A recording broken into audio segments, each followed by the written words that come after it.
first wizards of Britain before the ministry. When magic had no name.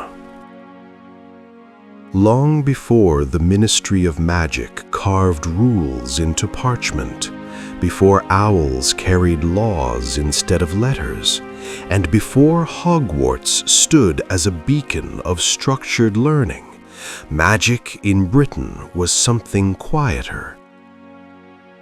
It did not belong to offices or councils. It lived in forests, along riverbanks, and in stone circles that predated memory. It passed from hand to hand, parent to child, master to apprentice, often without ever being written down. In those earliest centuries, witches and wizards did not call themselves such. They were known instead by what they did: healers, ward keepers, weather callers, binders of charms. Magic was not a profession, it was a way of surviving the world. In Roman Britain, magic existed alongside empire. Some magical families learned to remain unseen, while others quietly influenced trade, crops, and health. Spells were rarely spoken aloud. They were woven into gestures, breath, and intention. This was one of the earliest systems of magic in Britain, intent-based casting. Rather than structured incantations, early magic relied on emotional clarity. A healer did not say words to close a wound. They focused on restoration, guiding magic through touch. The stronger the focus, the more reliable the spell. But this also made magic deeply personal and deeply dangerous, because intent could wander. A frightened wizard might heal imperfectly, an angry one might curse without meaning to. This is why early magic users lived close to nature. Forests calmed the mind, running water helped stabilize magical flow. Stone circles, built long before Hogwarts, acted as anchors, absorbing excess magic and returning balance. There was no central authority to stop misuse. Instead, communities self-regulated through tradition. Those who lost control were not punished. They were guided away from others, often to remote lands where their magic could settle. As centuries passed, Christianity spread across Britain, and with it came suspicion of the unseen. Non-magical rulers began to fear what they could not understand. This marked the beginning of magical concealment, a system that would later evolve into full secrecy. Early concealment was simple. Wizards altered memories, not through spells, but through subtle magical influence on perception. A villager might see a miracle and remember it as coincidence. A glowing ward might fade into mist when noticed. This was not obliviation, as later generations knew it. There were no clean erasures, only gentle blurring. But even this required discipline. Families began teaching children one essential rule: magic must never draw attention. This belief shaped British wizarding culture deeply. It is why later institutions favored control, restraint, and quiet order over the expressive magic seen in other regions of the world. By the early medieval period, magical bloodlines had grown distinct. Some families preserved old druidic traditions. Others adapted to scholarly spellcraft, studying runes and symbols. A few experimented with wand-like focuses carved from elder, yew, or ash, though wands were still rare and personal. Wand magic introduced another system into the world: magical amplification. A wand did not create magic, it shaped it. It narrowed chaotic energy into precise outcomes. This made spells more reliable, but also made magic easier to trace, easier to notice, and eventually easier to regulate. And so, quietly, without intention, the foundations of governance began to form, not from ambition, but from fear of exposure. As kingdoms rose and fell, magical communities learned that survival depended not on strength, but on organization without visibility. Elders began meeting in secret. Local councils formed, each responsible for their region. They shared warnings, knowledge, and magical customs, but no single group ruled the others. This loose structure worked for generations until magic itself began to change. Children were being born with stronger abilities. Accidental magic became more volatile, and the old methods of gentle guidance were no longer enough. Something new would be required. But that understanding came slowly, as all quiet truths do. The Age of Quiet Councils. As magic grew stronger in the blood of new generations, the land itself seemed to respond. Forests became restless, old wards cracked beneath their own age. Accidental magic no longer faded like a ripple in water, it lingered. Children caused storms without knowing why. Homes bent and reshaped themselves in moments of fear. Livestock vanished, reappearing days later miles away, unharmed but changed. This was not malice, it was power without guidance. In response, the elders began to meet more often, not in towers or halls, but in places that resisted memory. Abandoned Roman ruins, hilltop rings swallowed by grass, caves where sound itself seemed to soften. These gatherings would later be remembered as the quiet councils. They were not governments. No one issued commands. Instead, each council followed a shared principle. Magic must protect the many, even if it restricts the few. From these councils emerged one of the earliest political systems of wizarding Britain: regional stewardship. Each territory was watched over by a small number of experienced witches or wizards. Their role was not to rule, but to intervene when magic grew unstable. They monitored births, trained the young, and quietly resolved disputes. Most importantly, they kept records. Not written records. Those could be stolen, burned, or misunderstood. Instead, they used memory vessels. This was an early magical system long forgotten. Certain enchanted stones, bowls, or mirrors could hold shared memories. Council members would place their hands upon these objects, allowing experiences to be preserved collectively.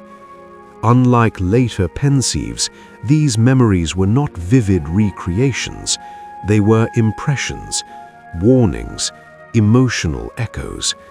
Through them, councils learned which spells failed, which practices drew unwanted attention, and which families required guidance. But magic is never shaped by wisdom alone. As medieval Britain grew more divided, so too did its magical communities. Some believed magic should be shared openly with trusted muggles, guiding kingdoms toward peace and prosperity. Others argued that secrecy was the only path to survival. This ideological divide became the first true conflict of wizarding Britain, not a war of spells, but a war of philosophy. Those who favored openness practiced adaptive concealment. They used magic to influence outcomes subtly, ensuring kings made kinder choices, harvests succeeded, and plagues weakened. Those who favored secrecy withdrew entirely. They enchanted their homes against discovery, masked magical signatures, and taught their children restraint above all else. This tension gave rise to another system still faintly present today: magical trace sensitivity. Early witches discovered that magic left echoes. Repeated casting in one area attracted attention. Animals avoided such places. Muggles felt unease without knowing why. Some even became obsessed with locations touched by magic. To counter this, councils limited spell frequency. They encouraged non-magical solutions whenever possible.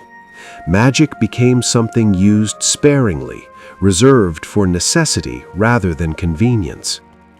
It is no coincidence that British wizarding culture later developed a preference for understatement. During this time, wandcraft improved rapidly. Wands became standardized in length and flexibility, though still crafted privately. Core experimentation began, often dangerously. Dragon heartstring was known but feared. Phoenix feather was rare beyond myth.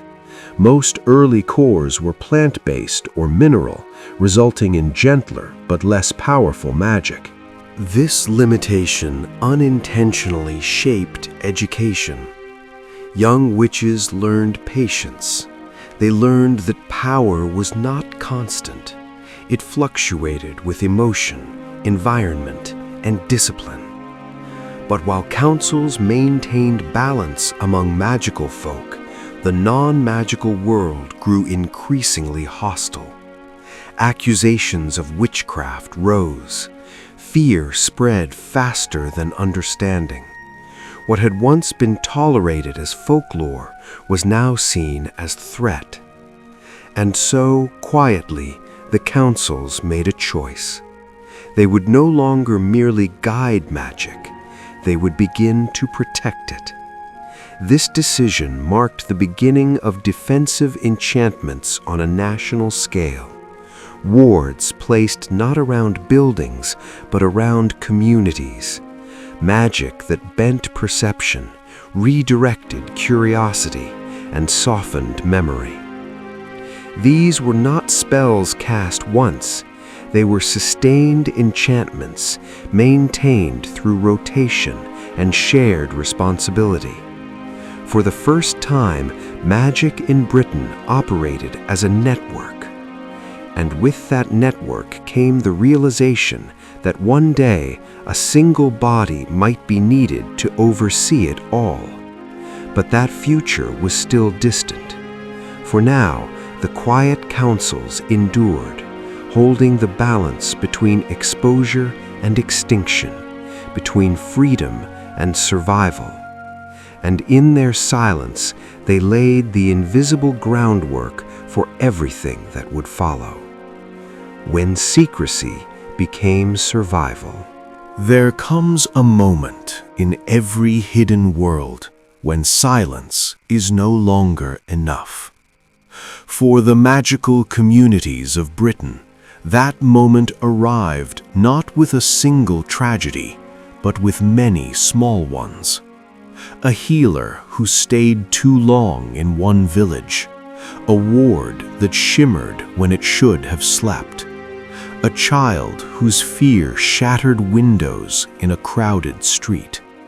None of these acts were cruel, yet together they awakened something dangerous in the non-magical world. Suspicion hardened into fear.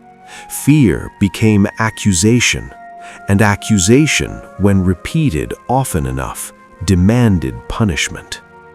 The quiet councils felt this shift long before it appeared in written history.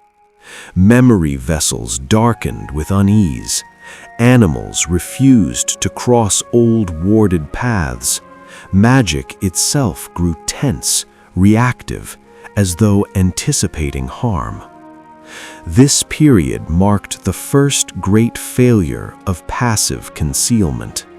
Until then, magic had relied on subtlety, blurred memories, overlooked details, a shared agreement between worlds to look away. But fear does not look away, it stares. As persecutions increased, councils gathered more frequently. Their meetings were longer now, heavier. Not every region agreed on how to respond. Some argued for withdrawal. Entire magical households vanished overnight, leaving behind empty cottages and untouched fields. These families retreated into enchanted woodlands or remote highlands, protected by layered concealment charms that reshaped perception itself. Others believed retreat would only confirm suspicion. They pushed for stronger influence over Muggle leadership, using magic to steer laws, calm crowds, and redirect blame toward imagined threats. This ideological fracture introduced a new and dangerous system: coercive influence magic. Unlike gentle memory softening, this magic pressed against the will. It nudged thoughts, altered judgment, and bent outcomes toward desired ends. At first, it worked. Trials were delayed, accusers forgot names, judges hesitated. But magic remembers being misused. The more force applied, the louder its echo. Some Muggles began to resist unconsciously. They felt manipulated, even if they could not explain why. Their fear deepened. Rumors spread of unseen hands and unnatural control. The councils realized too late that influence magic left stronger traces than open spellwork. It was during this time that magical resonance mapping quietly emerged. Certain witches possessed the rare ability to sense magical disturbance across distances. They could feel when spells were cast repeatedly in one area, when concealment thinned, when panic sharpened magical output. These individuals became early sentinels, alerting councils to danger before it arrived. Their existence taught the magical world an uncomfortable truth: magic was becoming too loud. Something had to change. And so, reluctantly, the councils adopted a radical idea. They would no longer react to threats. They would anticipate them. This was the birth of active secrecy. Rather than hiding magic after exposure, they would reshape environments in advance. Paths would lead elsewhere. Curiosity would dissolve before it formed. Suspicious minds would find satisfaction in simpler answers. This system required coordination across regions, charms layered upon charms, rituals synchronized by lunar cycles, responsibility shared and enforced. For the first time, magical Britain began acting as a single organism.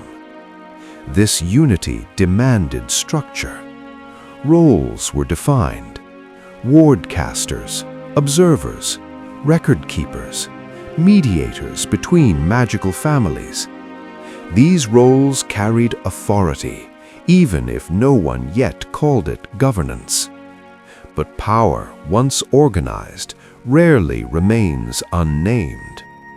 As centuries passed, councils merged, boundaries softened, meetings centralized, and quietly, almost unwillingly, the first foundations of a national magical authority began to form. Not as a throne, not as a crown, but as a promise. A promise that magic would endure, that it would remain unseen, that children could grow without fear of torches, trials, or whispered accusations. The ministry of magic did not yet exist, but its shadow had begun to stretch across time. The shape of order. By the time secrecy became law in all but name, magic in Britain no longer flowed freely through families alone. It moved through systems. The quiet councils, once scattered and informal, had grown tired. Their members were aging, their memory vessels heavy with centuries of strain. Too many decisions rested on too few minds. And so, without ceremony, they began to change how authority worked. Instead of elders chosen by lineage or reputation, roles were assigned by aptitude. Those with a steady magical signature maintained wards. Those skilled in emotional balance mediated disputes. Those gifted with perception monitored disturbances across regions. This marked the rise of functional governance. Power was no longer personal, it was procedural. One of the most important systems formalized during this era was magical jurisdiction. Britain was quietly divided into monitored territories, not by borders visible on maps, but by patterns of magical flow. Rivers, ley-like currents, and ancient paths determined where one steward's responsibility ended and another's began. Magic itself respected these divisions. Spells cast within a jurisdiction resonated more cleanly, while crossing boundaries without attunement caused instability. This natural resistance discouraged conflict and reduced the need for force. Education, too, began to evolve. Before Hogwarts, learning had been intimate and uneven. Children were taught what their mentors knew and nothing more. But as magic grew more complex, this approach failed too many. Some children learned dangerous spells too early. Others learned nothing at all. To solve this, councils created circulating tutors, skilled witches and wizards who traveled between regions, teaching foundational principles rather than specific spells. They taught focus before power, control before expression, responsibility before curiosity. This system introduced a shared magical language. Concepts, gestures, and magical ethics became consistent across Britain for the first time. It was during these journeys that the idea of a permanent school first appeared, not as a castle yet, but as a question whispered between tutors at night. What if learning did not have to wander? At the same time, record-keeping transformed. Memory vessels were no longer enough. Too much nuance was lost. Too many lessons faded with emotion. And so, enchanted writing was developed. Ink that recorded intent as well as words. Parchment that resisted decay and alteration. Spells designed to obscure content from untrained minds rather than erase it. This innovation gave rise to restricted knowledge protocols. Not all magic was forbidden, but some was delayed. Certain spells were deemed unsuitable until a witch or wizard reached emotional maturity. This was not punishment. It was preservation. Yet with preservation came authority. And with authority came enforcement. For the first time, consequences were standardized. Unauthorized spellwork no longer resulted in exile or quiet correction. It resulted in intervention. Wands were temporarily sealed, magical output dampened through containment charms. Support was offered alongside restraint. This balance between care and control became the philosophical heart of British magical law. By now, Muggle society had changed as well. Governments centralized, records multiplied, borders hardened. Magic could no longer rely on subtle misdirection alone. It required permanence.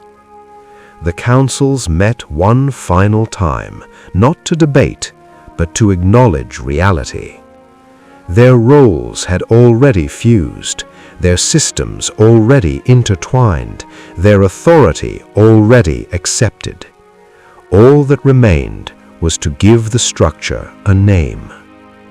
But names hold power, and so they waited. They waited for the moment when secrecy would no longer be a defensive choice, but a shared agreement between worlds. That moment was coming, slowly, inevitably. Before law had a name. In the final centuries before secrecy was written into law, magic in Britain existed in a careful in-between state.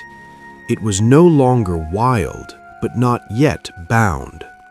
The systems built by the quiet councils now functioned almost invisibly. Jurisdictions held. Tutors traveled less as knowledge stabilized. Records accumulated in protected archives, hidden in plain sight beneath mundane structures.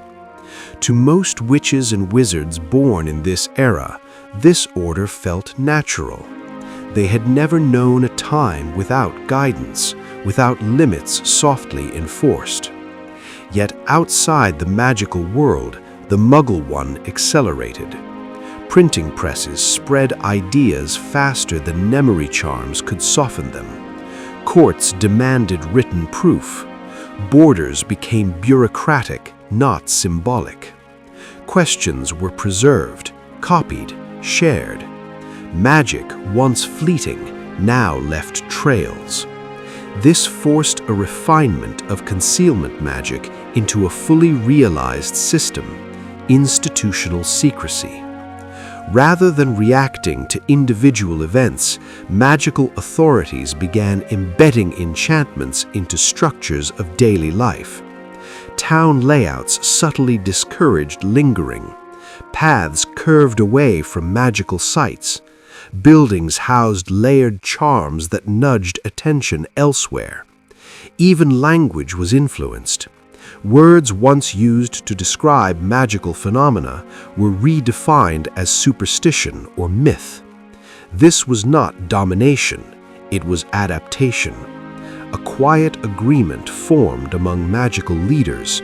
Magic would survive by becoming background. At the heart of this transition was the development of wand registration.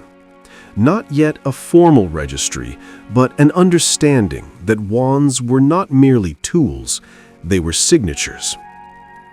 A wand carried the magical imprint of its owner. Repeated misuse could be traced, not to punish, but to intervene early. This system introduced accountability without spectacle. Those who resisted were not villains. Many were elders who remembered freer times. They feared that magic, once regulated, would forget how to breathe. To address this, authorities preserved unbound spaces. Remote valleys, deep forests, hidden shores, where magic could still flow without measurement. These places became sanctuaries of old practice. They reminded the world of what magic had been, even as it moved toward what it needed to become. It was during this era that discussions of a single governing body resurfaced, not as ambition, but as exhaustion. Too many systems overlapped. Too many councils repeated the same work. Too many decisions waited for consensus that already existed in practice. The magical world had outgrown informality. And so, representatives gathered, not in secret this time, but with intention. They did not draft laws yet, they defined principles. Protection over power, secrecy over pride, stability over expression. These principles would later shape every department, every regulation, every quiet office corridor. The Ministry of Magic was still unborn, but its values were already alive. And beneath them all lay a single truth the early wizards of Britain had learned the hard way. Magic does not disappear when ignored. It survives when cared for. The moment the world chose silence. There is a difference between living quietly and agreeing to be unseen. For centuries, British magic had practiced the first. Now, the second waited at the threshold. By the late 17th century, the pressure had become impossible to ignore. Muggle society no longer feared magic in scattered pockets. It feared patterns. Records connected events once dismissed as coincidence. Travel carried rumors farther than enchantments to soften them. Magic was no longer rare in stories. It was becoming suspicious in history. The representatives who gathered during this time were not visionaries. They were caretakers, men and women worn thin by generations of careful balance. They met in places already shaped by concealment, underground halls beneath ordinary buildings, rooms that resisted mapping, spaces where sound lingered softly as if listening. For the first time, every major magical system in Britain was represented in one place. Ward architects, jurisdiction stewards, educators, observers, record keepers. They did not begin by drafting law. They began by listening. Each spoke of failures, moments when concealment had cracked, when intervention came too late, when magic survived but people did not. From these shared memories emerged a final realization.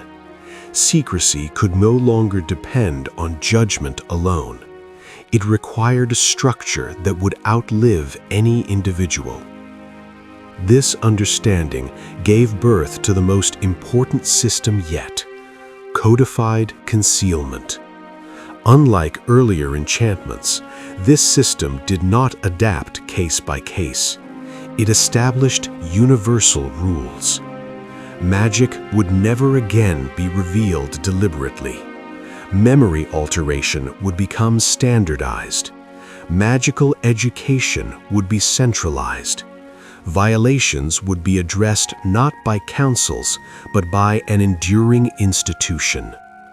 This was not control for its own sake. It was continuity. The decision was not unanimous. It never could be. Some feared the loss of local traditions. Others worried that law would dull magic's intuition. But even dissenters understood the alternative. Exposure meant extinction, not of magic, but of trust. And so, with quiet resolve, the Statute of Secrecy was shaped, not as a declaration of dominance, but as a promise of restraint. It formalized systems already living beneath the surface. Jurisdictions became departments. Memory vessels evolved into regulated pensieves. Circulating tutors gave way to permanent institutions of learning. One such institution, long discussed in whispers, would soon rise fully into being. Hogwarts was no longer a question, it was a necessity. The creation of a central governing body followed naturally. Its name reflected its purpose, not its power. A ministry does not rule, it serves. Thus, the Ministry of Magic emerged not from ambition, but from agreement. It inherited the quiet wisdom of the councils, the caution of centuries, the understanding that magic thrives best when protected from itself as much from others. And with that, the age of the first wizards of Britain came gently to a close. Not erased, not forgotten, but folded carefully into the foundations of the world that followed. Old magic in new walls. The creation of the Ministry of Magic did not silence the past, it contained it. In its earliest years, the ministry was not a grand structure of authority, but a careful vessel built to hold many older currents without letting them collide. Its corridors were shaped less by ambition and more by memory. Those who first worked within its walls were not politicians. They were former stewards, ward keepers, tutors, and observers who had spent their lives managing magic quietly. They brought with them habits formed long before titles existed. This is why the ministry's earliest departments mirrored the old systems so closely. The office responsible for secrecy was not born as an enforcement body. It evolved from the network of observers who once tracked magical resonance across Britain. Their work had always been preventative. Now it simply had a name and a permanent place to record what they sensed. Similarly, the department that would later oversee magical law was shaped by mediators, not enforcers. They were accustomed to resolving disputes through balance, listening before acting. Punishment remained rare in these early decades. Correction was preferred.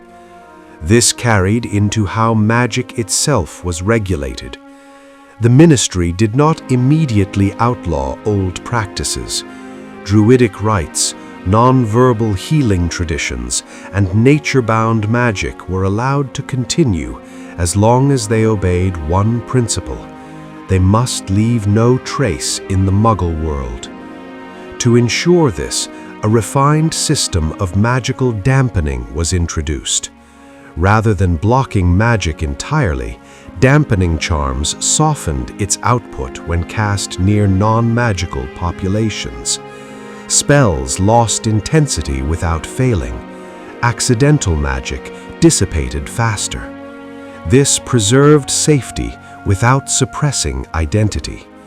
It was a compromise between freedom and secrecy, and it worked. Education underwent its most significant transformation during this period. Hogwarts, now fully established, was not designed to erase old knowledge, but to standardize foundation. Students learned structured spellcasting first, not because it was superior, but because it was predictable. Only later were they introduced to older, more fluid traditions. This layering taught young witches and wizards to recognize the difference between stability and expression. Behind the scenes, the ministry carefully tracked magical development, not through surveillance, but through patterns. If a region showed increased magical volatility, support was sent. Tutors revisited communities. Old wards were reinforced. This was governance as stewardship, not control. Yet even within this calm order, tension lingered. Some elders felt the walls closing in. They worried that magic, once shaped by instinct and land, would forget how to listen to the world. To address this, the ministry quietly preserved heritage circles, small, protected communities where old magic could be practiced, studied, and remembered. These were not museums, they were living spaces where ancient systems continued to breathe. The ministry learned something vital from this choice. Magic resists stagnation, but thrives within respectful boundaries. Spellcasting was taught as a dialogue with energy, not a demand upon it. Witches learned to borrow power gently and return what was not needed. This reduced magical fatigue and lowered the risk of accidental surges. It also made British magic difficult to detect. Where other regions favored brilliance or spectacle, British magic preferred silence. Its spells settled quickly, leaving little behind. This preference shaped wand culture as well. Wands were no longer chosen solely for strength. Compatibility mattered more. A wand that amplified too aggressively was considered unstable. Balance became the highest virtue. Ollivander's ancestors, working quietly during this period, refined wand pairing into an art of resonance rather than force. A wand was expected to listen to its wielder, not overpower them. Education reinforced this philosophy. At Hogwarts, students were encouraged to pause before casting, to understand the environment, their emotional state, and the purpose of the spell. Failure was not punished harshly. Recklessness was.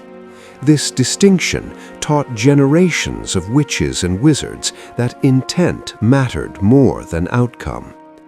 Beyond the school, magical families absorbed these values deeply. Children were taught early that secrecy was not shame, it was respect. Respect for those who could not see magic. Respect for magic itself. Respect for the fragile balance that allowed both worlds to exist. This belief softened what could have become resentment. Rather than viewing concealment as oppression, many saw it as guardianship. The ministry encouraged this narrative deliberately. Through carefully curated histories, magical Britain was taught to remember its past not as a time of freedom lost, but as a time of danger survived. Stories of the first wizards were preserved not as legends of glory, but as lessons of patience, sacrifice, and foresight. Even punishment reflected this culture. Severe sentences were rare. Isolation was avoided when possible. Rehabilitation, education, and redirection were favored over force. This did not eliminate conflict, but it changed its tone. Disagreements were quieter, rebellions rarer and smaller. When they occurred, they were treated as wounds to be healed, not enemies to be crushed. In this way, the old philosophies of the quiet councils lived on, not as relics, but as instincts. Magic in Britain had learned a difficult truth long ago. Survival was not about power alone. It was about knowing when not to use it. No system, no matter how carefully built, exists without being questioned. As centuries passed and the ministry's presence became ordinary, a new generation arose that had never known fear of exposure, never felt magic hunted or misunderstood. To them, secrecy was inheritance, not survival. and inheritance, when unquestioned, often invites challenge. These witches and wizards grew up within stable walls. Their magic was trained, measured, and refined. They mastered spells without ever seeing them misfire disastrously. They lived in a world where concealment worked so well it felt unnecessary. From this comfort emerged the first true tension between institutional memory and personal ambition. Some began to ask quiet questions. Why must magic always hide? Why should knowledge be restricted by age or authority? Why must power be softened when it could be perfected? These questions did not come from cruelty. They came from curiosity untempered by consequence. Within the ministry, observers noticed a shift. Magical signatures grew sharper. Spellcasting left stronger echoes. Young witches experimented with amplification charms long before they understood their risks. This forced the ministry to refine another system, magical progression thresholds. Rather than relying solely on age or schooling, advancement began to depend on demonstrated emotional stability and magical control. Certain spell categories were unlocked gradually, not by permission, but by readiness. This approach preserved freedom while honoring caution. Still, resistance simmered. Some sought knowledge outside official channels. Ancient texts resurfaced from private collections. Unbound spaces were visited more frequently, their wild magic tempting those who longed for intensity. The ministry did not respond with force. Instead, it listened. This restraint was intentional. The elders remembered a truth passed down from the quiet councils. Suppression creates rebellion. Understanding creates balance. So dialogue was encouraged. Restrictions were explained, not enforced blindly. History was taught with greater honesty. Students learned not only what was forbidden, but why. They learned of magical resonance overload, of towns subtly warped by repeated spellcasting, of memories fractured beyond repair. These lessons grounded ambition without extinguishing it. Yet some lessons must be learned through trial. Small breaches occurred, localized exposures, moments where magic brushed too close to the Muggle world. Each time the concealment systems held. Memory protocols activated smoothly. Records absorbed the incidents without panic. The world did not collapse. And that, too, was dangerous. Success can breed complacency. Within the ministry, voices began to argue for stronger oversight, more monitoring, more control. Others warned against drifting too far from the original philosophy of stewardship. This internal debate echoed the oldest division of all, the one that predated law, councils, and even schools: freedom versus safety, expression versus endurance. The first wizards of Britain had faced this choice with no guidance but instinct. Now their descendants faced it with centuries of structure behind them. The question was no longer whether magic could survive. It was whether it could remain gentle in a world that no longer feared it. Echoes that refused to fade. By the time the wizarding world stepped fully into what we now call modern history, the systems born from the quiet councils were no longer visible. They were instinct. Most witches and wizards could not name the origins of restraint, only that it felt right. Magic was practiced softly. Authority was questioned quietly. Power was respected more than admired. And yet, beneath this calm surface, old echoes stirred. They came not from forgotten texts alone, but from places where magic had never truly been tamed. Unbound spaces still breathed. Ancient wards still hummed beneath forests and stone.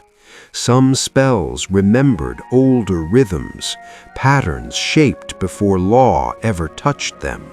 Those drawn to these echoes were not always rebels. Often, they were seekers, witches and wizards who felt something missing in structured magic, a sense that spells answered too cleanly, that magic itself had been taught to whisper when it once knew how to sing. This tension gave rise to a subtle but powerful divide: regulated magic versus ancestral magic. Regulated magic was stable, predictable, and safe. It respected boundaries and returned energy to the world gently. It thrived in classrooms, offices, and carefully warded homes. Ancestral magic was older.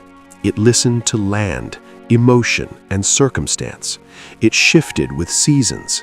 It carried memory as much as power. The ministry did not deny its existence. Instead, it studied it. Departments quietly archived ancestral practices, not to suppress them, but to understand their limits. Some rituals were preserved in controlled environments. Others were deemed too volatile to be revived safely. This careful attention prevented countless disasters, but it also deepened the sense among some that magic had been contained rather than understood. From this unease emerged movements, small and scattered, that questioned the balance the ministry upheld. They did not seek exposure, they sought expansion. They believed magic could evolve beyond secrecy without repeating the mistakes of the past. That understanding, not hiding, could be the bridge between worlds. The ministry listened, but remained cautious. It remembered what unchecked belief had once caused. It remembered fear turning to fire. It remembered how quickly wonder becomes threat. And so the old philosophy endured. Magic would not rush forward. It would move as it always had in Britain, slowly, carefully, with memory guiding every step. The first wizards of Britain had not built monuments, they had built habits, ways of thinking, instincts passed quietly from generation to generation. Even now, those instincts remain, in the way British magic favors subtlety over spectacle, in the way power is measured by control, in the way silence is chosen not from fear, but from understanding. The world remembers loud magic easily, but it is quiet magic that survives the longest. The past beneath familiar names. When history settles into routine, it often disguises itself as inevitability. The wizarding world you recognize, with its schools, departments, and unspoken rules, feels complete only because the past beneath it is rarely examined closely. Yet the instincts of the first wizards of Britain did not vanish when names became official and corridors acquired titles. They lingered. They lingered in how authority was exercised with restraint, even when power was absolute. They lingered in the discomfort many felt when magic was used loudly, publicly, without care. This is why certain figures in later history felt both powerful and unsettling, not because they broke laws, but because they broke tradition. The ministry's structure, though formal, still relied on an older system of trust. Positions were filled not only through competence, but through temperament. Those unable to listen to magic, to sense its limits, rarely rose far.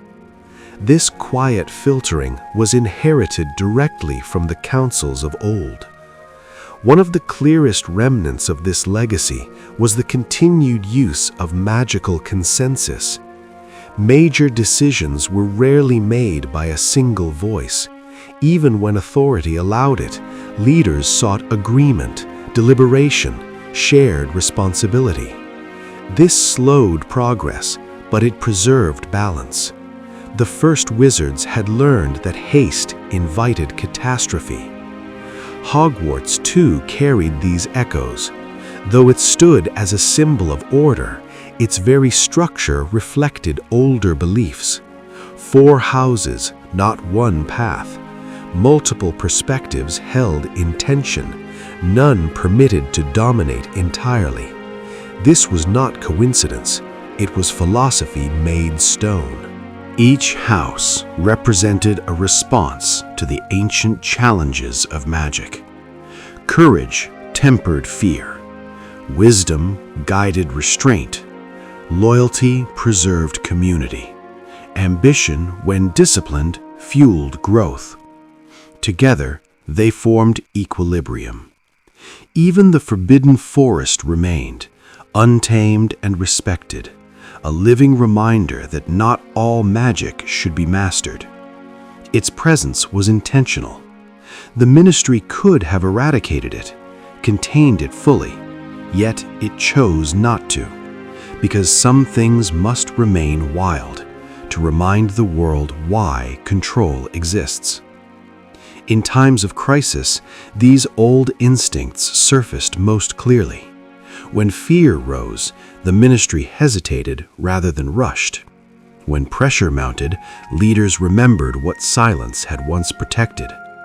This hesitation frustrated some, but it prevented many irreversible mistakes. The first wizards had not been heroes, they had been survivors. Their wisdom was born not from triumph, but from endurance. And so their influence persisted, quietly shaping responses to danger, guiding choices that seemed cautious to outsiders, but felt necessary to those who remembered what unchecked magic could do. Older magic users felt uneasy about it. They recognized the pattern. When magic is measured too precisely, it begins to change how it behaves. Still, the trace worked. It prevented countless accidents. It allowed intervention before harm occurred, and so it was accepted. Alongside it, the role of magical enforcement evolved. Aurors were not created as soldiers. They were shaped from the old mediators and sentinels, trained to respond to magical disturbance rather than rebellion. Their early training emphasized restraint above dominance, de-escalation before confrontation, containment before destruction. This was a direct inheritance from the quiet councils, though few remembered the source. Yet the world beyond Britain did not always share this philosophy. As international magical cooperation increased, British witches and wizards encountered cultures where magic was celebrated openly within hidden borders, where power was displayed as status. These encounters stirred old questions. Was British restraint wisdom, or habit mistaken for virtue? The ministry responded by reinforcing historical education, not as nostalgia, but as grounding. Young witches and wizards were taught that secrecy was not a moral high ground, but a negotiated peace with reality. They learned that magic does not exist in isolation. It bends societies around it. It shapes fear as easily as wonder.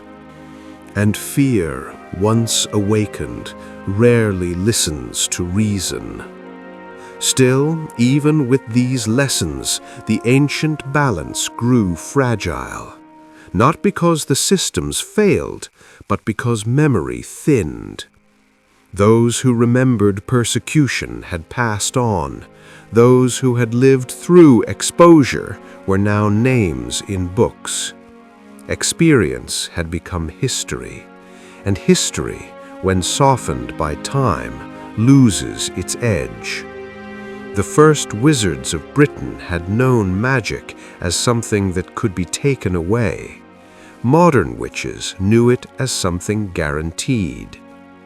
That difference changed everything. Yet, quietly, the old instincts waited.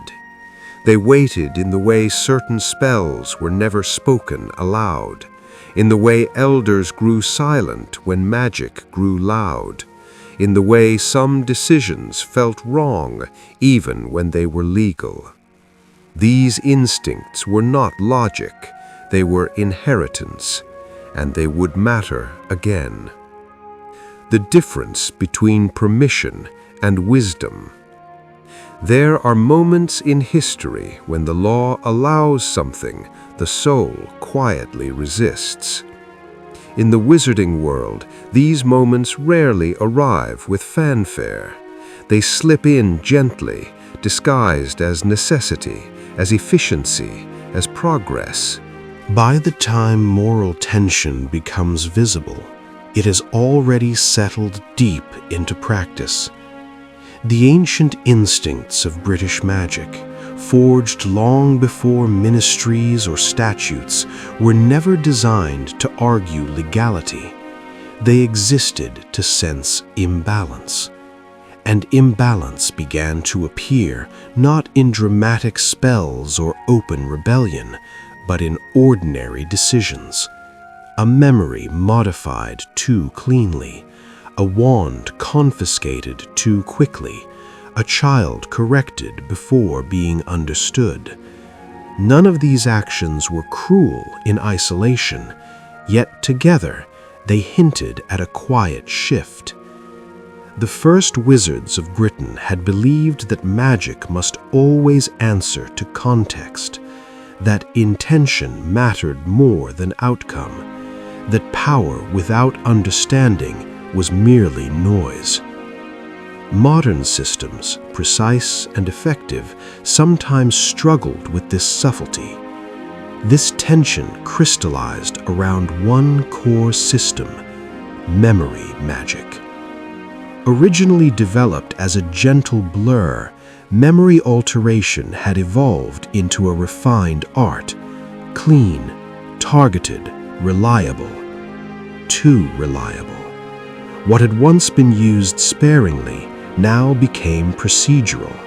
An incident occurred, a response followed, memory adjusted, balance restored. Or so it seemed.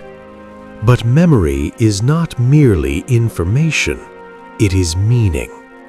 Older witches warned that repeated alteration left emotional shadows, a sense of absence, a feeling that something had been taken, even if the mind could not name it. These warnings were not written into policy, they lived in conversation, in hesitation, in the way some practitioners paused before touching another mind. This pause was the true inheritance of the quiet councils. They had never believed in perfect solutions, only in careful ones. Another system came under similar scrutiny: magical containment. Designed to prevent harm, containment charms could suppress magical output temporarily. They were effective, humane, reversible. Yet to those who remembered earlier eras, they carried an echo of exile. The first wizards had isolated instability only when absolutely necessary, and always with reintegration as the goal. Modern containment sometimes forgot the second part. This did not go unnoticed. Within the ministry, small circles of discussion formed, not factions, but reflections. They asked whether stability had become comfort, and comfort had dulled sensitivity. They asked whether magic, so carefully guided, was being listened to or merely managed. These questions did not produce rebellion, they produced recalibration. Policies softened, oversight increased, not to restrict, but to contextualize. History was reintroduced not as triumph, but as warning. This was the old way returning quietly, not overthrowing systems, but reminding them why they existed. The first wizards of Britain had left no laws behind, only instincts, and those instincts were doing what they had always done. They were whispering when the world grew too confident.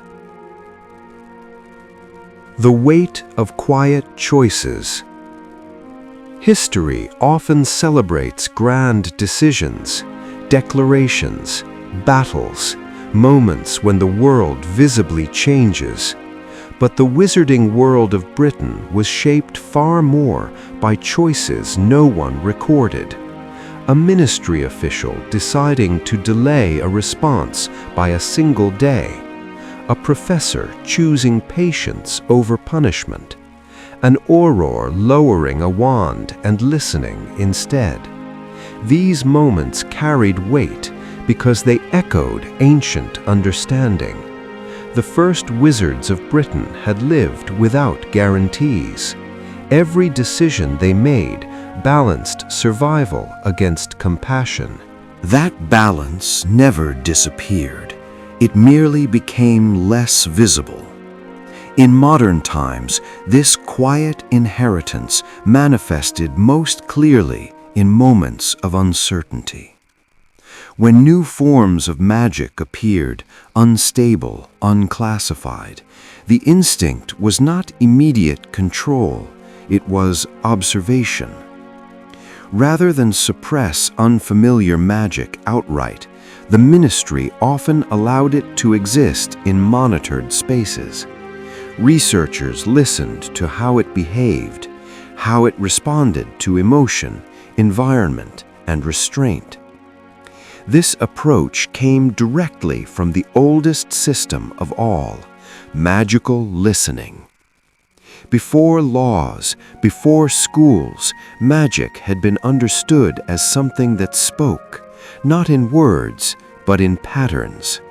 When spells destabilized, it was not because they were evil, but because they were misunderstood. This belief guided some of the most delicate decisions in later wizarding history. There were moments when doing nothing was considered negligence, and moments when doing something too quickly would have caused deeper harm. Those tasked with choosing between the two rarely felt certain. Certainty, after all, was what the old wisdom distrusted most. Even within Hogwarts, this philosophy quietly endured. Rules existed, but exceptions were understood. Detentions were given, but mentorship followed. Dangerous curiosity was redirected, not extinguished.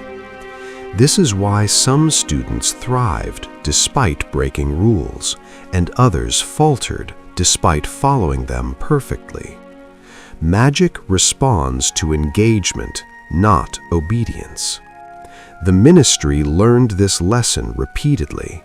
When pressure mounted to harden responses, to codify every possibility, the older instincts resisted. They remembered that magic adapts, that rigid systems eventually fracture, that silence, once chosen, must be renewed with care. The first wizards of Britain had survived because they listened more than they commanded. They trusted memory, context, and human judgment. Modern wizarding Britain, for all its structure, still depended on the same fragile elements. Not rules alone, not power alone, but people willing to pause and feel when something was wrong, even if it was permitted. These people were rarely celebrated. They left no monuments. They changed nothing dramatically. And yet, they preserved everything. What the first wizards truly left behind. When the story of the first wizards of Britain is told, it is tempting to look for inventions, for spells, for institutions that can be named and traced. But their greatest legacy was none of these. What they left behind was a way of standing inside uncertainty without trying to dominate it. They lived in a world where magic had no safety net, no departments to correct mistakes, no standardized responses. Every spell carried consequence, and every consequence demanded reflection. From this, they learned something rare, that magic is not a force to be mastered, but a relationship to be maintained. This understanding shaped how they approached everything. They did not ask, "What can magic do here?" They asked, "What will magic become if we do this?" This question survived long after their names were forgotten. It survived in the pauses built into procedure, in the reluctance to act too quickly, in the cultural discomfort with spectacle and excess. Even now, British magic tends to hesitate where others might rush. This hesitation is often misunderstood as weakness, but it is something else entirely. It is memory. The first wizards remembered what happened when magic outpaced wisdom. They remembered villages reshaped by accident, lives disrupted not by cruelty, but by carelessness. So they learned to move slowly. Later generations inherited the systems, but not always the reasons behind them. That is the danger of success. When something works long enough, it begins to feel inevitable, natural, beyond question. And yet, the old instincts persist precisely because they are not written. They live in discomfort, in doubt, in the sense that something is not quite right, even when rules are followed. This is why British magical culture has always struggled with absolute certainty.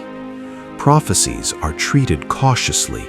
Powerful artifacts are locked away, not destroyed, but kept at a distance. Knowledge is respected, but rarely unleashed without restraint. These habits do not come from fear. They come from understanding how quickly confidence turns into harm. The first wizards never believed they were building a perfect future. They believed they were buying time. Time for magic to settle. Time for societies to change. Time for fear to soften.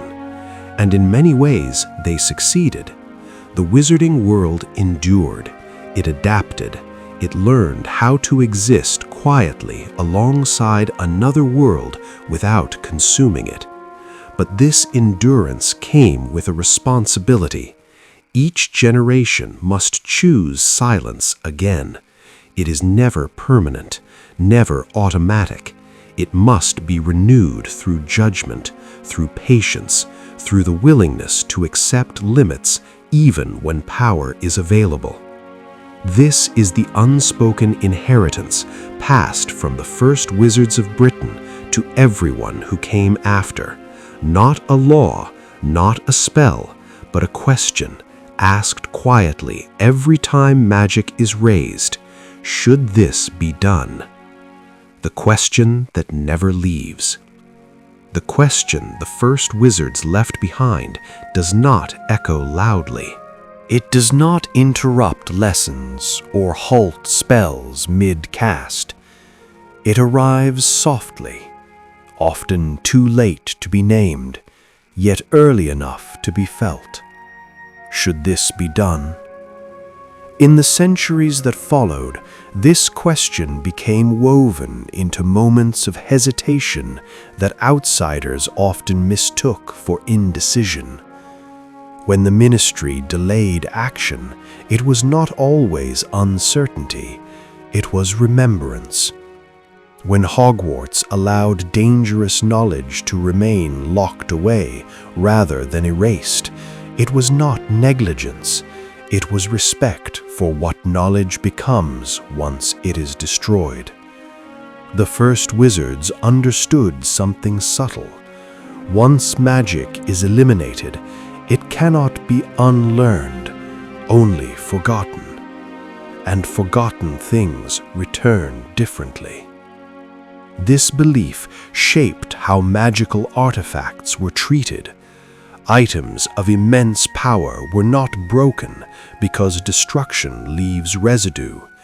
Instead, they were sealed, removed from circulation, and watched. Watching, after all, had always been the oldest skill of British magic. The same instinct guided how prophecy was handled. Rather than shaping action directly, prophecy was allowed to exist as potential. It was recorded, protected, but rarely obeyed without reflection. The future, the first wizards believed, was not a command, it was a warning. This philosophy softened the wizarding world's relationship with fate. Events were influenced, but not forced. Outcomes were guided, but not demanded. Even conflict reflected this approach. When danger emerged, British magic did not rush toward annihilation. It sought containment, delay, space for understanding. This frustrated those who believed power should resolve what patience prolonged. Yet history showed again and again that restraint saved more than it cost. The first wizards had learned that magic amplifies intention. If intention is hurried, magic fractures. If intention is calm, magic listens. This is why so many defining moments in wizarding history hinge on quiet decisions rather than dramatic victories. A wand lowered, a spell withheld, a conversation chosen over confrontation. These moments rarely appear in records, but they shape outcomes nonetheless. They are the living continuation of a world once held together by memory, by trust, by the courage to remain unseen. And so the wizarding world continues, not because it is powerful, but because it remembers. Remembers that magic survives longest when it is treated not as a right, but as a responsibility renewed daily. The first wizards of Britain are gone, their names scattered, their lives unmarked by monuments, but their question remains. It waits in every pause, every hesitation, every choice made quietly in the space between ability and wisdom. The space between spell and silence. There is a moment just before a spell is cast that most never notice, a fraction of a breath, a narrowing of focus, a subtle awareness of consequence. This space, small as it is where the legacy of the first wizards still lives. They understood that magic does not begin with words or motion. It begins in decision, in the quiet alignment between desire and restraint. Modern witches and wizards are trained extensively in technique. They learn precision, control, and efficiency. But beneath all of this training, often unspoken, is an inherited sensitivity to that moment of pause. This is why British magic feels different to those from elsewhere. Not weaker, not slower, but more deliberate. The spell is rarely the first answer. This philosophy influenced how magical innovation developed. New enchantments were not rushed into use. They were observed in controlled spaces, their effects measured not only by outcome, but by how they altered the caster. Did repeated use sharpen focus or erode patience? Did it clarify intent or encourage reliance? These questions guided acceptance more than raw effectiveness. The first wizards had learned that magic shapes the one who wields it as much as the world it touches. This belief quietly informed ministry approvals, Hogwarts curriculum decisions, and even personal wand selection. Wands that encouraged impulsive casting were treated with caution. Those that required calm engagement were favored, even if they demanded more from the wielder. In this way, tools themselves became teachers. The pause between spell and silence also influenced how loss was handled. When tragedy struck, the instinct was not immediate correction, not erasure, not magical reversal. Instead, there was waiting. Waiting allowed grief to exist, allowed understanding to form, allowed magic to settle rather than spike. This was one of the hardest lessons inherited from the past, that not every wound should be healed instantly, that some experiences, painful as they are, anchor reality. The first wizards had known that overcorrecting pain leads to imbalance, to detachment, to magic used as escape rather than engagement. And so, even now, there are limits that feel arbitrary to some, boundaries that frustrate. But these limits protect something fragile. They protect the relationship between magic and meaning. Without meaning, magic becomes noise. Without restraint, power loses direction. The wizarding world continues not because it casts endlessly, but because it knows when not to. This understanding does not fade with time. It renews itself in every generation that chooses to pause, to listen, to let the silence speak before the spell does. The quiet weight of continuity. The smallest pauses are often the heaviest. They carry the burden of everything remembered and everything that might follow. In the wizarding world, continuity is not maintained through force, nor through constant assertion of authority. It is preserved through repetition of restraint, renewed quietly, generation after generation. This is why change in British magic rarely feels abrupt. It settles in slowly, tested not only by outcome, but by how it alters the texture of everyday life. When a new regulation appears, it is rarely framed as innovation. It is framed as adjustment, a small correction meant to keep balance intact. This instinct traces directly back to the first wizards of Britain, who learned early that survival depended not on reacting to every threat, but on maintaining coherence. Coherence between magic and mind, between power and purpose, between what could be done and what should be allowed to continue. One of the least visible yet most influential systems shaped by this thinking is intergenerational transmission of restraint. Children do not inherit secrecy as doctrine, they inherit it as atmosphere. They sense it in how adults lower their voices when discussing magic in public spaces, in how spells are practiced indoors rather than outdoors, in how celebration favors warmth over spectacle.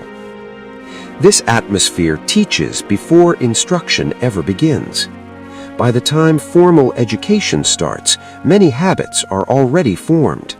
Magic is approached with care, not because rules demand it, but because caution feels natural.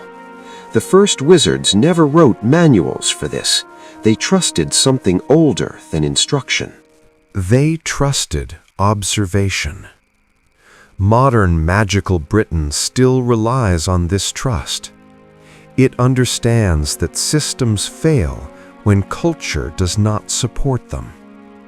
This is why enforcement remains secondary to expectation, why disapproval often carries more weight than punishment, why certain actions, though technically permissible, are rarely chosen. This quiet pressure is not coercion, it is memory acting collectively. Memory of what happened when magic moved faster than wisdom. There are moments, of course, when continuity is strained, when outside influence introduces urgency, when fear demands immediate response, when power seems like the simplest solution. In these moments, the old instincts do not always prevail immediately. They falter, they are challenged, but they do not vanish. They reassert themselves through reflection, through reconsideration, through the gradual correction of excess. This slow correction frustrates those who crave certainty, yet it preserves something irreplaceable. It preserves trust. Trust between witches and wizards. Trust between generations. Trust that magic, when guided gently, will not betray those who depend on it. The first wizards understood that trust is fragile. Once broken, it cannot be restored through spell work alone. And so continuity remains the quiet goal. Not perfection, not dominance, simply the ability to carry magic forward without losing its meaning. What endures when history grows loud? As the wizarding world approaches moments that history records clearly, wars named, leaders remembered, choices debated, it is easy to believe that everything important happens in noise. But beneath those loud moments, the quiet continuity still holds. Even in times of open conflict, British magic rarely abandons its oldest instincts. It bends, it strains, but it does not forget. When fear spreads quickly, there is still hesitation before the most severe spells are used. When authority is challenged, there remains an effort to preserve structure rather than burn it away. This is not weakness, it is memory defending itself. The first wizards of Britain never believed that danger could be erased. They believed it could be contained, absorbed, and understood. That belief still shapes response more than rhetoric ever could. After moments of crisis, the wizarding world does not rush to celebrate victory. It turns inward, reviews decisions, rebuilds quietly. This pattern frustrates those who expect triumph, but it protects against something far worse than defeat. It protects against forgetting. Forgetting why secrecy exists. Forgetting why power must answer to conscience. Forgetting how close magic once came to becoming its own undoing. Even when systems fail, when leaders falter, when institutions show their limits, the deeper inheritance persists. It appears in unexpected places, in a teacher who chooses to explain rather than condemn, in an official who delays a decision until consequences are fully understood, in a witch who chooses a less efficient spell because it harms less, even if no one would notice. These choices are not heroic. They are not celebrated. They are not recorded. And yet, they are the reason the wizarding world survives its own history. The first wizards of Britain are not remembered for victories. They are remembered through behavior, through a culture that still values listening over speaking, through a discomfort with excess, through a persistent belief that magic, left unattended, will always ask more than it gives. This belief is not pessimism, it is humility. And humility, more than any spell, has proven durable. The wizarding world continues not because it mastered magic, but because it learned to live with it without needing to dominate it. That lesson, once learned, does not fade easily. It waits patiently, even when ignored, even when challenged, waiting for the moment when noise subsides and the quiet truth becomes visible again. The story that refuses to end. Some stories end because their purpose is fulfilled.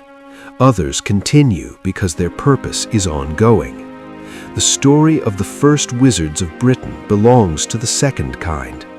It does not close with a treaty, nor does it rest neatly inside a chapter of history. It lives on because it is not a tale of conquest or collapse, but of maintenance.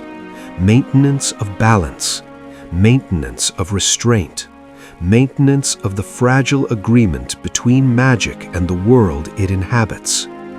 This is why the wizarding world often feels older than its buildings, why its customs seem to predate their explanations, why certain decisions feel instinctively correct even when logic alone cannot justify them. The first wizards did not create a legacy that demanded admiration. They created one that demanded care. Care is quieter than pride, harder to notice, easier to neglect.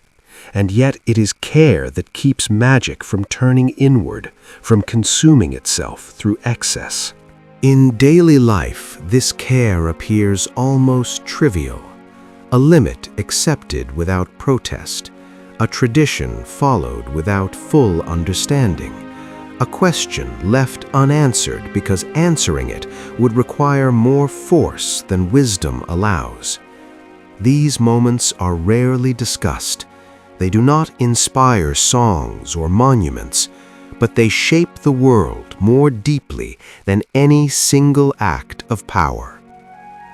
The wizarding world continues to teach children how to cast spells, but far more importantly, it teaches them when not to. This lesson is not delivered in lectures. It is absorbed through tone, through example, through the quiet discomfort that arises when magic is used carelessly. That discomfort is not accidental. It is inherited. The first wizards of Britain learned to live with the knowledge that magic responds to attention. The louder it is called, the more it demands in return. Silence, they discovered, was not absence, it was moderation. And moderation allowed magic to remain part of life rather than overwhelm it. This understanding still circulates through the wizarding world like a slow current, unseen, unmeasured, yet powerful. It moves through classrooms and corridors, through offices where decisions are postponed until the right shape emerges, through moments of restraint that no one applauds. The story does not end here because it cannot. Every generation faces the same quiet task: to inherit power without mistaking it for entitlement, to preserve secrecy without letting it harden into fear, to remember why silence was chosen long after the danger that required it has faded. The first wizards of Britain are not gone. They are present in every choice to pause, every decision to listen, every moment when restraint feels heavier than action, yet is chosen anyway. This is how their story continues, not written, not concluded, simply lived. The breath beneath the world. If you listen closely to the wizarding world, not to its speeches or proclamations, but to its pauses, you can hear something steady beneath it all, a rhythm. Not the rhythm of spells being cast, but of magic being held. The first wizards of Britain learned early that magic has a breath of its own. When allowed to inhale and exhale naturally, it remains balanced. When forced to speak constantly, it grows sharp, impatient, demanding. This understanding shaped how time itself is treated in British magic. Urgency is mistrusted. Deadlines are softened where possible. Decisions are layered rather than rushed. Even now, when crises emerge, there is a noticeable slowing before response. Committees form, perspectives are gathered, silence is permitted to exist alongside fear. This is not inefficiency, it is deliberate breathing. The wizarding world learned long ago that reacting too quickly teaches magic to expect immediacy. And magic, once accustomed to immediacy, becomes difficult to calm. The breath beneath the world is also why British magic feels deep rather than wide.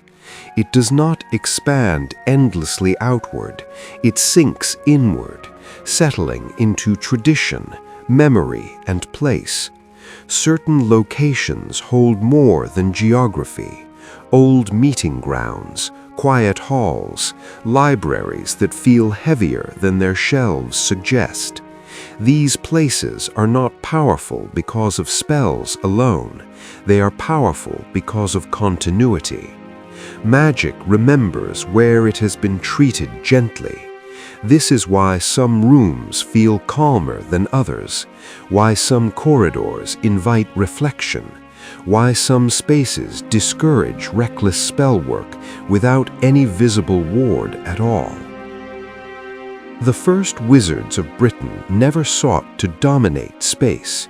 They learned to agree with it. This agreement persists. Modern enchantments often work best when aligned with a place's history.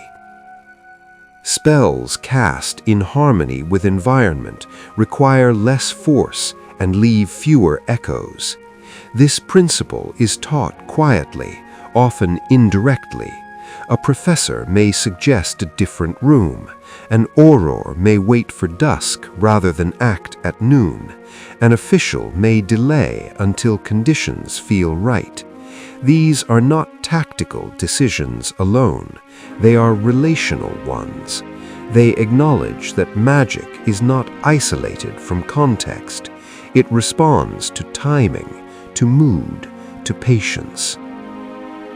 The wizarding world continues to function because it honors this breath, because it allows magic space to settle between moments, because it understands that control is not exerted continuously, but applied sparingly. The first wizards of Britain did not leave behind a doctrine. They left behind a cadence, a way of moving through uncertainty without forcing resolution. That cadence still guides the unseen architecture of the magical world.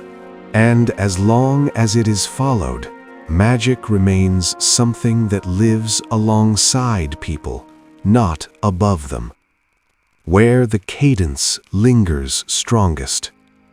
There are places in the wizarding world where the cadence left by the first wizards is not merely remembered, but felt.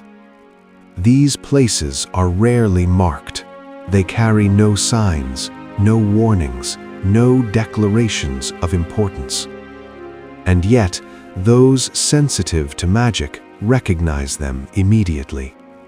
A bend in a forest path where spells lose their sharp edges. a stone chamber beneath an ordinary building where voices lower without instruction, a library alcove where even restless minds grow still. These are not accidents of architecture, they are results of long attention.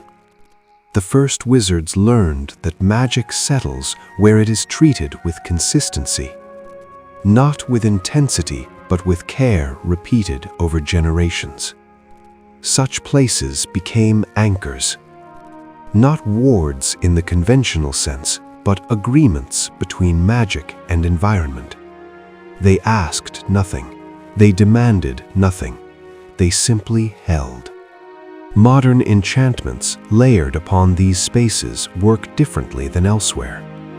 They require less energy, they stabilize faster, they resist corruption. This is why certain ministry offices, despite renovations and relocations, always feel older than their walls. Why Hogwarts seems to absorb chaos rather than amplify it.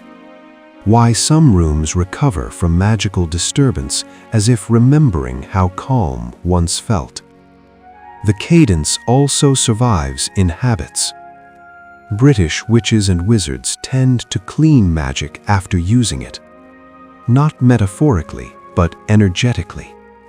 A room where spells have been cast is allowed to rest. Windows are opened, candles burned, no incantation required. This practice comes directly from early concealment traditions, when residual magic could attract attention or distort memory. Over time, it became ritual. Not mandatory, not enforced, simply done. These rituals matter because magic remembers repetition.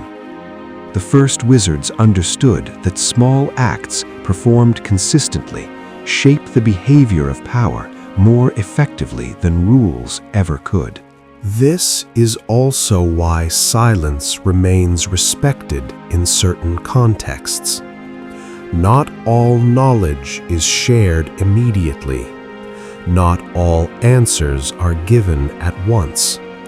Questions are allowed to sit. This frustrates those new to magic, but those who stay long enough learn the reason. Magic reveals itself at the pace it can be understood. To rush understanding is to invite distortion. The cadence lingers strongest in moments where nothing appears to be happening. A pause before a meeting begins. A breath taken before difficult news is spoken. A wand lowered when another word might escalate instead of resolve. These moments are the living inheritance of a time when magic survived by choosing not to be seen. The first wizards of Britain did not disappear, they diffused. Into habits, into spaces, into instincts passed quietly from mentor to student, from elder to child. Their presence is not felt as authority, it is felt as atmosphere. And atmosphere, once established, is remarkably difficult to erase. The unnamed guardians. In the wizarding world, the most enduring guardians are rarely the ones history remembers. They do not sit at the head of tables. They do not author sweeping reforms. Their names are not spoken with reverence long after they are gone. And yet, without them, the cadence would falter. These guardians are not appointed. They are recognized quietly, often without acknowledgement. A caretaker who understands when a corridor has absorbed too much tension and needs to be left alone for a time. A librarian who notices when a book should not yet be opened, not because it is forbidden, but because the reader is not ready. a senior witch who intervenes gently, redirecting a young wizard's curiosity toward patience rather than punishment. These individuals inherit something older than any office. They inherit attentiveness. The first wizards of Britain learned early that magic responds not only to action, but to presence, to how someone stands in a space, to whether they listen more than they speak. This attentiveness became a quiet skill, passed through observation rather than instruction. Those who possessed it were trusted instinctively.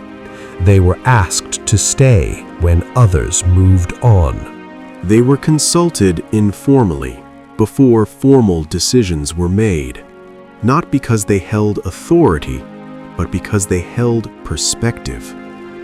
These unnamed guardians understand that magic accumulates emotional residue, that repeated conflict leaves a trace, even when spells are undone, that fear lingers longer than enchantments. So they act preemptively, not with spells, but with timing. They suggest postponement. They recommend distance. They allow situations to cool before resolution is attempted. This practice descends directly from the quiet councils, where delay was often the most powerful tool available. In modern times, this skill is rarely taught explicitly. It is learned by watching those who seem to stabilize rooms simply by entering them. The wizarding world continues to function because these people exist, because someone notices when magic grows restless, when ambition begins to outrun wisdom, when silence is needed more than instruction. They do not oppose change, they shape its pace. They do not reject power, they contextualize it. The first wizards understood that guardianship does not require dominance, it requires consistency. To show up, to pay attention, to repeat the same careful behaviors even when no one is watching. This is why the cadence survives, not through enforcement, but through care.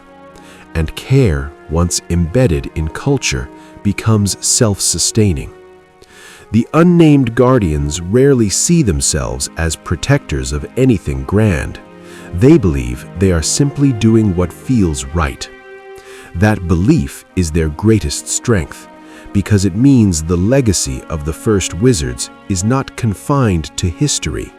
It lives on wherever someone chooses patience over urgency, listening over reaction, and restraint over display. The present held quietly. In the present moment of the wizarding world, nothing appears extraordinary. Classes continue, meetings are held, reports are filed and archived. Magic is practiced, studied, and contained with practiced familiarity. And yet, beneath this ordinariness, the work of the unnamed guardians continues. They do not see themselves as heirs to anything ancient. Most would be surprised to learn how closely their instincts mirror those of the first wizards of Britain. They simply sense when something needs holding rather than solving. A professor notices unrest in a classroom and postpones a lesson, choosing conversation instead of curriculum.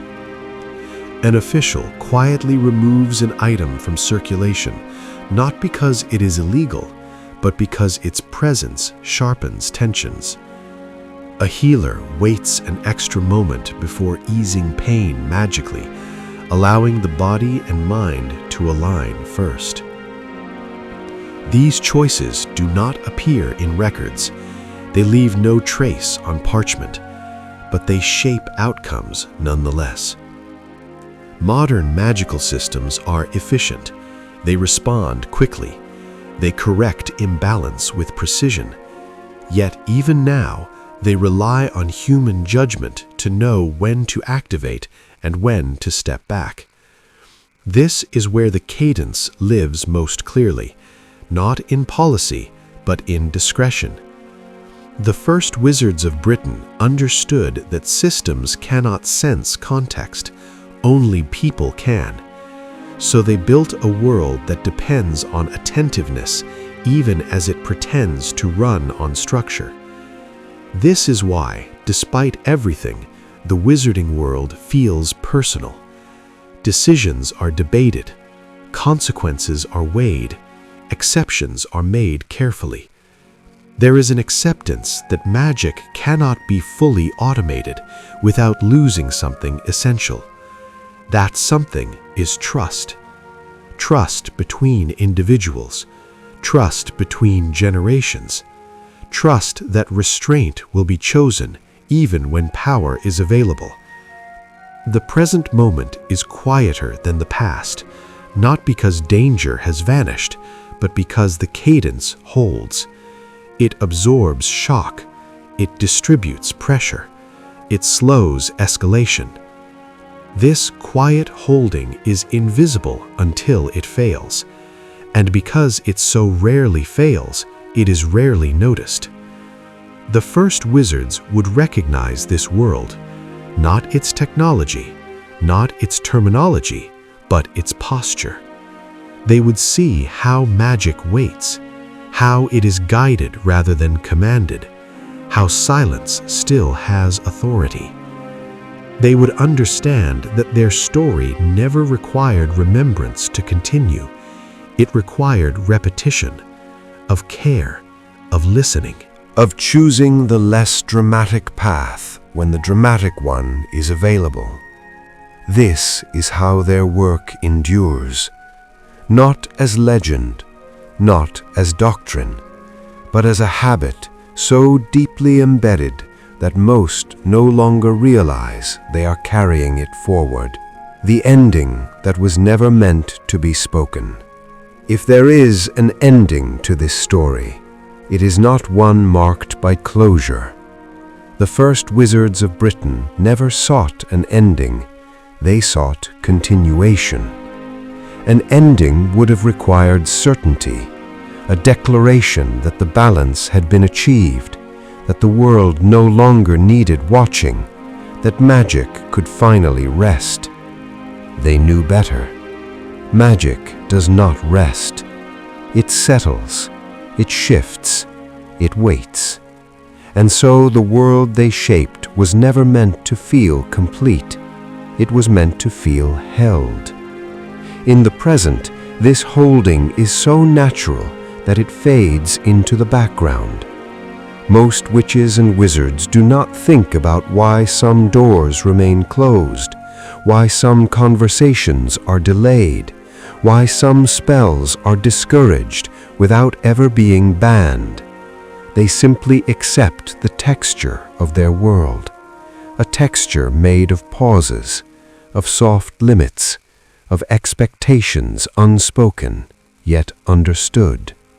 This texture is the truest inheritance of the first wizards. They did not teach future generations what to think. They taught them how to wait. Waiting is often mistaken for indecision, but in the wizarding world, waiting is an act of care. It creates space for understanding. It allows magic to reveal its nature without being forced. It gives people time to recognize what they are truly asking of power. The first wizards had lived in a time when impatience was deadly. They learned through loss that urgency rarely leads to wisdom. That lesson has outlived them. It appears whenever action is delayed, not out of fear, but out of respect. It appears in the way elders listen longer than they speak, in the way institutions hesitate before making irreversible choices, in the way silence is allowed to stand without being filled. This is not passivity, it is guardianship without spectacle. The wizarding world continues because this guardianship continues, quietly, relentlessly, often unnoticed. There will always be new magic, new dangers, new questions that demand answers.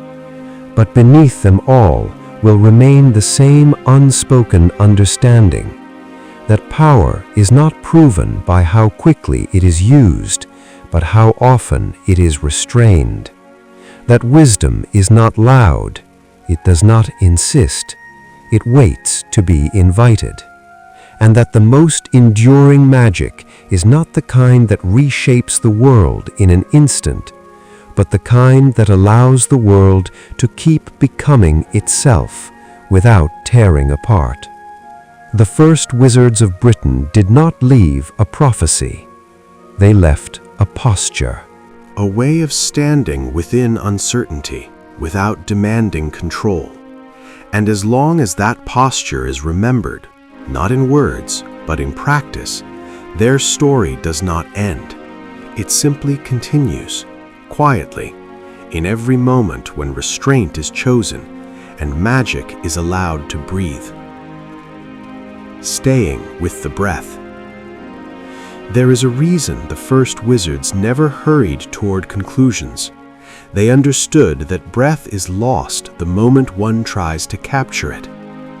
So we remain here, in the living present of the wizarding world, where magic continues not through dramatic change, but through careful staying. Staying with questions, staying with uncertainty, staying with the responsibility that power brings. In daily life, this staying looks ordinary. A meeting that ends without resolution, because resolution would arrive too soon. A spell researched for years before ever being cast outside controlled walls. A policy left intentionally flexible, so judgment may breathe where rules cannot. These choices frustrate those who seek finality, but finality has never been the goal. The first wizards of Britain understood that magic resists closure. Once closed, it pressures its boundaries. Once confined too tightly, it searches for release. Breath prevents fracture. This is why the wizarding world tolerates ambiguity, why some truths remain partially spoken, why not every mystery is solved. Mystery, when respected, stabilizes magic. It reminds those who wield power that understanding is always incomplete, that humility is not weakness, but orientation.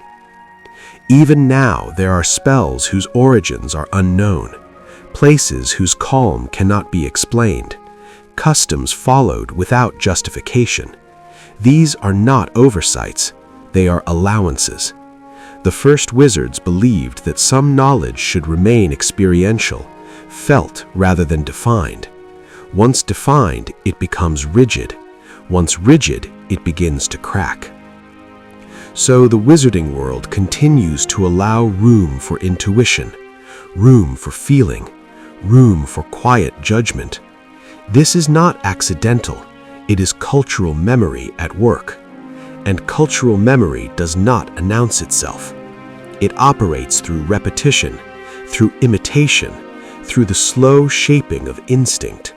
A young witch learns restraint not because she is told, but because she sees it practiced. A young wizard learns patience not because it is rewarded, but because impatience feels out of place. These lessons sink deeper than instruction ever could. The breath remains steady because it is shared, shared across generations, shared across roles, shared even across disagreement. The wizarding world does not require unanimity, it requires alignment. Alignment with the understanding that magic, left unattended, will always ask more than it gives. The first wizards of Britain did not solve this problem. They learned how to live inside it. And that, perhaps, is the most enduring wisdom of all. the wisdom of not finishing. There is a subtle strength in knowing when not to conclude. The first wizards of Britain understood this instinctively. They lived in a world where certainty invited danger, and final answers closed doors that might one day be needed again. So they learned to leave things open. Open paths, open questions, open spaces where judgment could change with time. That instinct still shapes the wizarding world's relationship with knowledge. Some spells remain incomplete by design, not unfinished through failure, but paused at a point where intent matters more than technique. Their final shape is left to the caster's discretion, forcing awareness at the moment of use. This system protects magic from becoming mechanical. If a spell could be executed perfectly every time, without thought, it would cease to teach responsibility. The first wizards believed that magic should always ask something of its wielder: attention, care, presence. This belief explains why British magical education often feels slower than elsewhere. Not because students are less capable, but because haste is treated as a warning sign. A spell learned too quickly is a spell not yet understood. This patience extends beyond learning into governance, healing, and conflict resolution. When problems arise, there is often a deliberate refusal to define them too narrowly.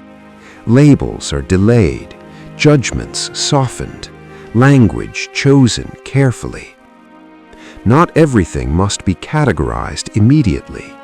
Not everything benefits from being named. Naming creates edges. Edges create division. The first wizards had lived in a time when naming magic drew attention, when defining it too clearly invited fear from those who could not see it. That memory lingers. Even now, certain phenomena are discussed indirectly, through metaphor, through example, through shared understanding, rather than declaration. This can frustrate those trained to seek clarity, but it preserves flexibility. Flexibility allows the wizarding world to respond to change without breaking. It allows tradition to adapt quietly, absorbing new realities without discarding its core. The story of the first wizards does not end because their work was never about completion. It was about continuation without collapse, about holding space for future generations to make better decisions than the past allowed. That space still exists in every policy that remains intentionally vague, in every lesson that invites reflection instead of obedience, in every pause that feels uncomfortable yet prevents harm. The wizarding world continues not because it seeks an ending, but because it honors the discipline of not forcing one. And so we remain here, not concluding, not resolving, simply breathing with the world as it carries forward a wisdom too quiet to declare and too important to abandon. The thread that is never seen. If you were to search for the force that holds the wizarding world together, you would not find it etched into law or preserved in spellbooks. You would find it in repetition. Not repetition of words, but of choices. The same careful pause, made again and again by people who have never met and never will. This is the thread the first wizards left behind. It is not visible. It does not glow. It cannot be summoned. And yet, it binds generations more securely than any enchantment. This thread appears whenever a decision is softened by remembering those who are not present, the muggles who will never know what was prevented, the children who will grow up safely because something was restrained before it escalated. The first wizards believed that magic should answer not only to the present, but to the future it creates. That belief still governs countless unseen moments, a regulation written with space for interpretation, a punishment reduced because learning matters more than example, a powerful spell set aside because its long-term cost outweighs its immediate gain. None of these choices feel heroic. That is precisely why they endure. Heroism seeks recognition. The thread seeks continuity. Over time, this thread became instinctive. It shaped how people speak about magic, how they describe success, how they understand failure. Failure is not catastrophe. It is information. The first wizards learned this through experience, through missteps that did not destroy the world, but taught them how close destruction could be. Modern Wizarding Britain inherited this perspective. Mistakes are addressed, but rarely dramatized. Corrections are made quietly so the system can keep breathing. This is why the wizarding world often feels resilient even when it is strained. The thread absorbs tension. It distributes weight. It prevents sudden tears by allowing gradual adjustment. Those who follow this thread often do so without awareness. They simply feel uneasy when decisions are rushed, when magic is flaunted, when silence is dismissed as weakness. That unease is the thread tightening gently, guiding behavior without command. The first wizards never trusted authority alone. They trusted habit. Habit, repeated carefully, becomes culture. Culture, sustained long enough, becomes stability. And stability allows magic to exist without demanding domination. So the world continues, not because it is controlled perfectly, but because it is tended by people who may never think of themselves as caretakers of anything significant, yet who carry forward a legacy older than any institution they serve. When the thread is tested. The thread is strongest when it is unnoticed. It is only when strain appears that its presence becomes faintly perceptible. Strain does not always arrive as catastrophe. More often, it comes as impatience, as the sense that old habits are slowing progress, as the quiet belief that restraint belongs to another age. In such moments, the wizarding world leans forward, not all at once, not dramatically, but enough to feel the tension. New magic is developed more quickly, processes are streamlined, decisions are expected to resolve faster than before. Efficiency becomes a virtue spoken aloud. None of this is inherently dangerous. Change, after all, is not the enemy. What tests the thread is not movement, but forgetting why movement was once slowed. The first wizards of Britain did not fear progress. They feared momentum without reflection. That fear still whispers when things accelerate too smoothly. It appears as unease in those who have seen cycles repeat, in elders who do not oppose innovation but ask for time, in mentors who encourage mastery yet caution against urgency. These voices are often misunderstood as resistance. They are not. They are calibration. The thread tightens gently during such periods, not to stop movement, but to prevent rupture. Small adjustments are made. Oversight returns where it had loosened. Conversations lengthen. Language grows careful again. The wizarding world has learned over centuries that correction need not be loud to be effective.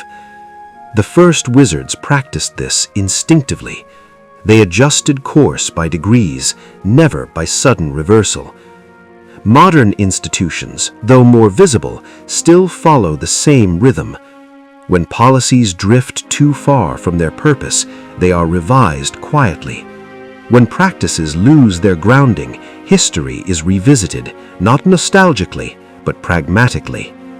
This is the thread working as intended, not preventing change, but absorbing it, not enforcing stillness, but ensuring continuity. Even disagreement serves the thread when it remains measured. Debate sharpens understanding, opposition clarifies intent, but escalation is resisted, because escalation consumes attention that magic requires to remain balanced. The first wizards knew that once attention is seized by conflict, magic begins to mirror it. So the thread guides response towards patience, toward proportion, toward the long view. And the long view remembers something essential, that every generation believes it is standing at the edge of something unprecedented. And every generation is partly right. But the thread exists to remind the world that novelty does not erase responsibility. It only reshapes it. The long view that holds everything. The thread does not pull the wizarding world backward. It does not anchor it to the past. It stretches forward. This is the part most often misunderstood. The first wizards of Britain were not preservationists. They did not seek to freeze magic in its earliest form. They understood that magic, like people, must grow or it begins to decay. What they feared was not change, but forgetfulness during change.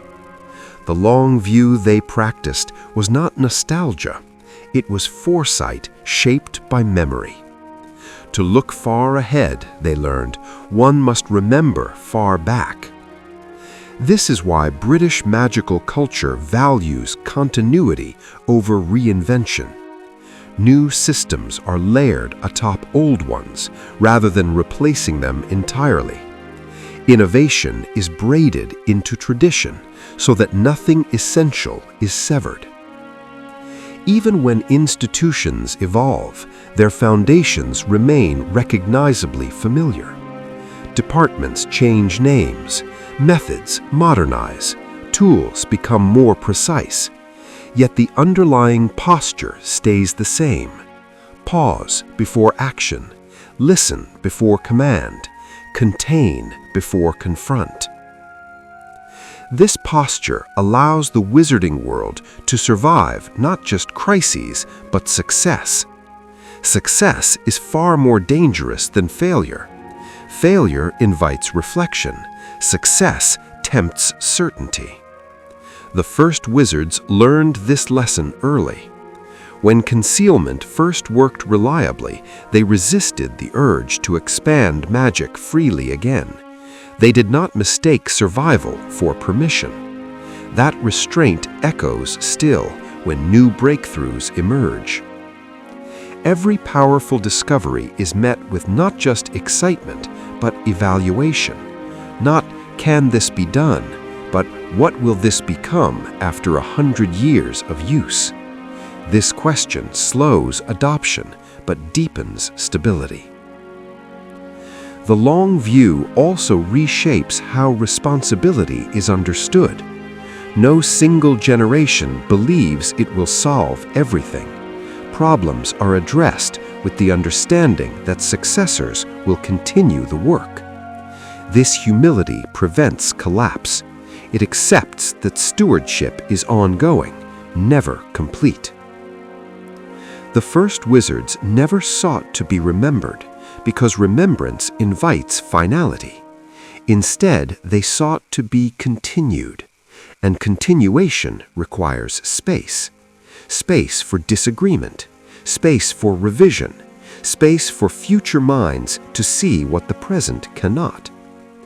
This is why the wizarding world endures even when it stumbles. It does not panic when perfection fails. It adjusts. The thread absorbs shock not because it is rigid, but because it is flexible without being loose. It bends around pressure, redistributing weight across time. That is its quiet strength. And that is why the first wizard's legacy cannot be undone by any single decision, leader, or era. It lives in the long view. In the understanding that magic is not a destination, but a responsibility carried forward, hand to hand, generation to generation, without needing to be declared. Balance renewed each time. Balance is not something the wizarding world achieves once and then preserves forever. It is renewed, quietly, repeatedly, often without acknowledgement. The first wizards of Britain understood this better than most. They never trusted stability that did not require attention. Anything that maintained itself too easily, they believed, was already drifting toward imbalance. This belief shaped how balance is treated even now, not as a fixed state, but as an ongoing relationship. When harmony settles too comfortably, someone notices. When routines grow unquestioned, someone asks why. When rules feel effortless, someone tests whether they still serve their purpose. These moments are not crises, they are maintenance. The wizarding world does not wait for collapse before adjusting its course. It listens for subtle shifts, for changes in tone, for the sense that something once necessary has begun to harden into habit. This attentiveness is the final gift of the first wizards. They taught their successors to treat balance as something alive. Alive things require care. They require rest. They require adaptation. A spell that once stabilized a community may later constrain it. A policy that once protected may later restrict growth. Recognizing this requires humility. Humility to revise. Humility to admit that wisdom ages and must be renewed by context. This is why British magic remains cautious about declaring anything permanent. Permanent solutions ignore the reality of change. Even the statute of secrecy, so foundational to the wizarding world, is treated less as a sacred decree and more as a living agreement. Its interpretation shifts subtly with time. Its application adapts to new conditions. Its purpose remains, but its form evolves. This flexibility is not weakness, it is survival. The first wizards lived in a world where rigidity meant exposure, and exposure meant annihilation. They learned that endurance comes from responsiveness, not stubbornness. So balance is renewed. In every generation, new guardians emerge, not appointed, but revealed by their instincts. They are the ones who notice when magic begins to feel strained, who sense when silence is being replaced by complacency, who understand that safety and stagnation can look deceptively similar. These guardians do not resist change, they shepherd it. They ensure that movement remains measured, that growth remains grounded, that power remains answerable to something deeper than capability. The first wizards did not ask for gratitude.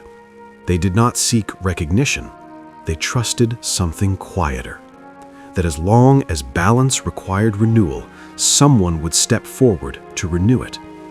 And so the wizarding world continues, not because it has solved the problem of magic, but because it has learned how to live with it without demanding final answers.